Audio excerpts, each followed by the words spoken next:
Өте жақсы отырамыз.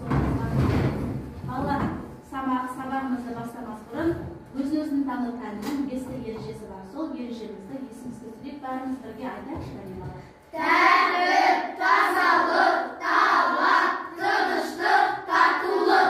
Өте жақсы балалар.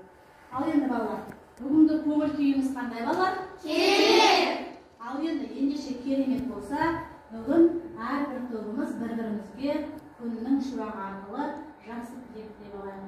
Мен қазір мейірімділік тобына бүгінгі күндерің сәтті өтсін деп айтқым келіп отыр. Рахмет. Мен сүйіспеншілік тобына бүгінгі күндеріңді жетістіктермен өткенін қалаймын. Рахмет. Мен қамқорлық тобына бүгінгі күндерің көңілді өтсін деймін. Рахмет. Мен өзімнің мұғаліміме бақыт пен табыс тілеймін. Жақсы, рахмет балалар. Ал енді балалар, бүгін бір-бірімізге жақсы тілеп алдық. Ендеше бүгінгі көңіл күйіміз өте тамаша деп ойлаймын. Ал енді балалар, жаңа сабағымызды өтпес бұрын үйге берілген тапсырмамыз бар балалар. Үйге қандай тапсырма берілген еді, ал жібек айта ғой. Әдіхан Төрежановтың әжесі қайсы жақсы көреді әңгімесін түсініп оқуға бердім. Өте жақсы балалар.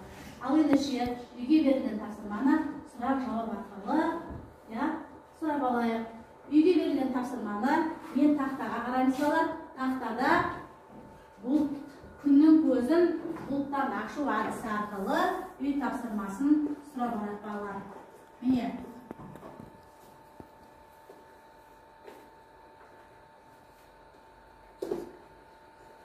Әрбір топтан бір оқушы шығады. Мына бұлттың астында бізге үйге берілген тапсырмалар бар балалар. Әрбір топтан бір оқушы шықсын, келсін. Кәне, келе ғой. Әрбір топтан бір оқушы шығады. Кәне, екі топтан шықпаңыз балалар. Кәне, кім келеді? Кәне, аяғым келе ғой. Ал енді аламыз. Бір шетке тұрайық, кәне. Біртіндеп аламыз. Ала ғой аяғым. Бізге бұл жақсы көңіл күй сыйлап тұр ма балалар? Жоқ. Ол үшін не істеуіміз керек екен? Біз үй тапсырмасының сұрақтарына жауап берсек, біз күннің көзін бұлттан ашады екенбіз балалар. Ал енді сұрағымды оқи ғой. Әңгіме не жайында айтылған? Өте жақсы. Бұл жерде әңгіме әжесі мен екі немересі туралы айтылған. Және әжесіне екі немересінің өзіне мейірімділігі және сүйіспеншілігі туралы айтылған. Өте жақсы. Рахмет. Ал енді ала ғой, кәне қайсысы қаласын? Сендер Болаттың орнында болғанда қандай әрекет жасар едіңдер? Мен Болаттың орнында болғанда өзім абыржымай, яғни ұялы телефонды алып дәрігерге звондар едім. Өте жақсы, керемет, қандай тамаша. Ал енді Айдана, ала ғой сен.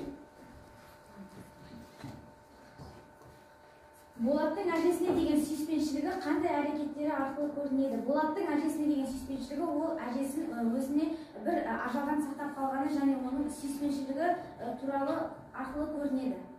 Өте жақсы. Ал енді күн бізге несін беріп тұр балалар? Шуағын, нұрын, мейірімділігін беріп тұр. Өте жақсы. Ал енді бүгінгі үй тапсырмасына өте жақсы дайындалып келіпсіңдер балалар. Осы мәтіндегі Болаттың бойындағы жақсы қасиеттер сендерге үлгі бола алады деген ойдамын.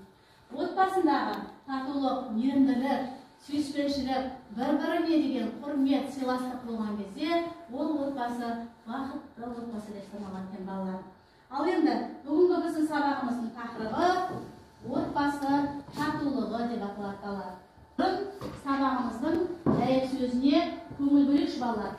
Міне, біздің бүгінгі сабағымыздың дәйек сөзі отбасы бақыт мекені деген қалып нақылын алдым. Ал осыны бәріміз бірге оқиықшы қане балалар. Отбасы бақыт мекені. Өте жақсы. Ал енді осы мақалдың мағынасын қалай түсіндік балалар? Қалай түсіндік? Ал жібек айта қойған не? Отбасы бір-біріне тату, мейірімді, ізет көрсетсе, сол отбасы бақыт мекені деп ойлаймын. Өте жақсы. Ал Есболда не айта ғой? Отбасы бір-бірлеріне бақытты және тату өмір сүрсе, мен оны бақытты деп білемін. Бақытты деп. Өте жақсы, керемет, тамаша. Ал Айдана айта қойшы кәне. Отбасы бақыт мекені дегенді мен отбасының ішіндегі бауырына деген сүйіспеншілікті, отбасыңа деген сүйіспеншілікті бақыт мекені деп ойлаймын. Өте жақсы. Тағы кім айтады? Кәне, ең сөзден түйген ойымыз, әрбір бала өзінің жанұясында, отбасында бақыт екен, иә? Өйткені әрбір адам үшін өзінің жанұясы бақыт мекені болып саналады екен. Ал енді балалар, сендерге мен сый ретінде бейне фильм алып келдім. Соны бәріміз бірге тамашалайықшы қайын. Саудагер өзінің көршісінің ылғида ауыр бейнетпен су шығарып жатқан. Мынадай ауыр бейнет жасап, жарлы болғанша, мен секілді сауда жасап неге бай болмайды? деп ойлап қояды екен.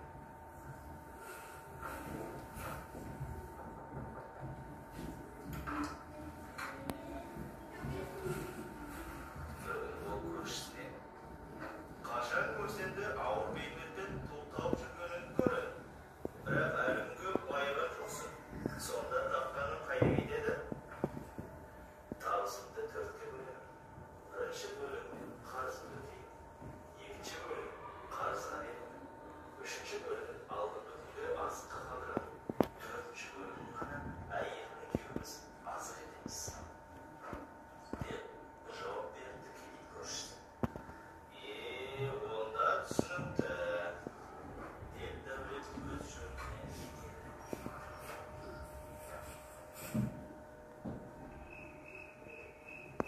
Бірақ сөздің мәнісін ұқпай тілмен басып Ал, ұнады ма бейнефильм балалар? Иә.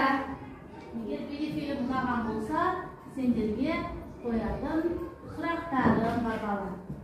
Бейнефильм не жайында екен балалар? Қане, кім айтты? Татулығын ұстап тұрған қандай қасиеттер екен балалар? Ал, бала осы айта қойшы. Отыра ғой, өте жақсы. Сандуғаш айта ғой. Бірлік және қамқорлық. Өте жақсы. Ал, Мержан айта ғой. Татулық және мейірімділік. Татулық және мейірімділік екен. Өте жақсы. Келесі сұрақ. Табысын төртке бөлуінің мәнісі не деген, мағынасы не деген балалар? Не үшін ол табысын төртке бөлді екен балалар? Ал, кім айтады ғане? Ал, кім айта ғой ғане? Ал үшінші табысын бөлемін дегенім ол алдыңғы күндерді келесі күннің азығы болады дегені. Ал төртінші табысымды өзім әйелім екеуміз азық етеміз дегенім. Өте жақсы, рахмет балалар. Өте жақсы жауап бердіңдер. Енді сендердің өздерінің отбасындағы міндеттері не өзі білеміз бе? Әр баланың міндеті бар отбасында, иә? Қане білейікші міндеттерін не екенін балалар? Жібек айта ғой. Ата-анамызға құрметтеріміз қажет. Өте жақсы. Ал Дидар?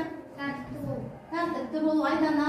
Үлкенді сыйлап, кішіге қамқорлық жасауымыз керек. Өте жақсы керемет. Тағы да бар ма айтатын? Отбасы, ата-ана отбасының тірегі, иә? Отбасыда сыйластық, мейірімділік, бірін-бірін құрметтеу, қамқорлық өте қажет екен. Осы ісі қасиеттер бар болса, әрбір отбасының жүрегінен табатын болса, әрбір отбасыда бар болса, ол отбасы тату отбасы болып саналады екен балалар. Балалар, келесі біздің тапсырмамыз шығармашылық жұмыс, яғни топтық жұмыс балалар. Мен қазір сендерге әр топтың өзінің тапсырмасын беремін. Сүйіспеншілік аңыз әңгімесіне кішігірім қойылым қояды балалар. Міне сүйіспеншілік тобына берілген мақал-мәтелдердің жалғасын тауып жазып, мағынасын ашып беру мақалдар. Ал келесі біздің тобымызға тату отбасы тақырыбына постер қорғау балалар. Бізге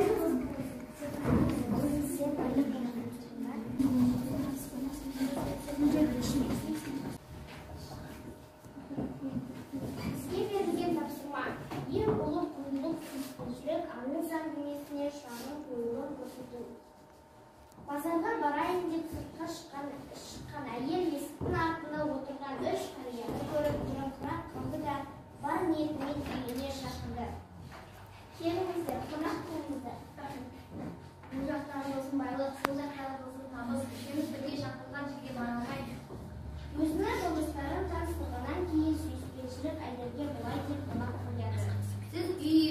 ақылдасыңыз. Үшеуміздің қайсымыз шақыратыныңызды ойлаңыз. Әйел сүйіспеншіліктің талабын үй иесіне айтыпты. Үй иесі оған қандай жақсы болды, біз байлықты шақырайық депті. Әйел жоқ, табысты шақырса қайтеді депті. Екеуі ортақтасып мынадай шешімге келіпті. Негізінде ең асылы сүйіспеншілік, ол бар жерде біз бақытты боламыз. Қайсысыңыз сүйіспеншілік боласыздар, келетіңіз? Сүйіспеншілік орнынан тұрып үйге қарай беттесе, соңына жолдастарымдай ере барыпты.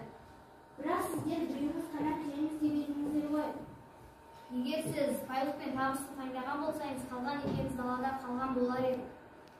Сіз сүйіспеншілікті таңдадыңыз, сондықтан да біз үшеуміз де боламыз. Сүйіспеншілік бар жерде байлық пен табыс жүреді. Өте жақсы, рахмет балалар. Өйткені сүйіспеншілік жүрген жерде байлық та, табыс та бірге жүреді. Рахмет, ойындарың өте керемет шықты. Біздің топқа берілген мақал мәтелдерді жалғастырып және оның сырын ашуды тапсырды.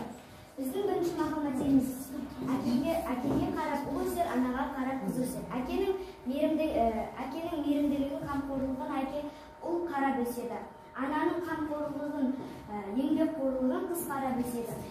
Біздің екінші мақал мәтеліміз: атаның баласы болма, халықтың баласы бол. Бұл жерде шаман келгенше халқыңа көмектесіп, халық азаматы деген атаққа ие болу дегенді білдіреді. Ұяда не көрсең, ұшқанда соны білесің. Бұл жерде ең алдымен баланың туғаны, туысқаны, мұғалімі ата-анасы болады. Ата-анасының не істегені көрсе, бала өскенде соны істейді. Бізге берілген тапсырма ол тату отбасы туралы постер құрастыруды берді. Біз осы постерді киіз үй формасында алдық. Киіз үй формасының ең жоғарғы шаңырағына біз сүйіспеншілікті орналастырдық. Есігіне қуаныш, себебі осы киіз үйге кірген кезден бастап қуанышқа бөленсін деп сүйіспеншілікті ең жоғарыға орналастырған себебіміз сүйіспеншілік жүрген жерде сәттілікте, бақытта, байлықта, береке, татулық, қуаныш және жауапкершілік әрдайым қатар жүреді. Отбасы кімнен құралады? Отбасы ол әже, ата, бала, әке және анадан құралады. Өте жақсы, рахмет, керемет, тамаша. Кішігірім отбасы туралы ойын ойнап жүрейік. Маған әрбір топтан 2 баладан шығу керек нараға. Кәне? 2 топ, 2 баладан керек әрбір топтан. Кәне, шығамыз ортаға. Әр топтан 2 оқушы шығады. Мен қолдарына әріп берем. Сол әріптен келетін менің берген сұрақтарыма не істейді балалар? Жауап береді.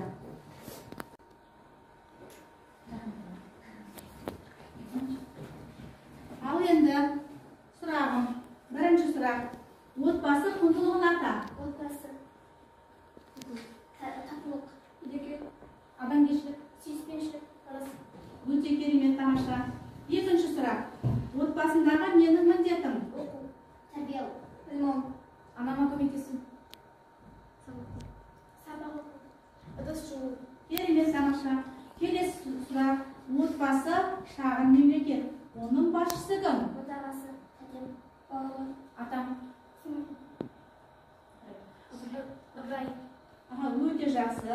Ал енді бала, келесі біздің тапсырмамыз топпен ән айту. Айдың аспаным, өмір менің таусылмайтын дастаным, адам бол. Ал енді балалар, осымен бүгінгі сабағымыз аяқталды. Үйге менің отбасым тақырыбына эссе жазып келу және менің отбасымның қызықты сәттері тақырыбына фотоколлаж жасау. Балалар, отбасы бұл адам баласының түп қазығы. Алтын ұясы, үлгі өнеге алған ең бірінші мектебі.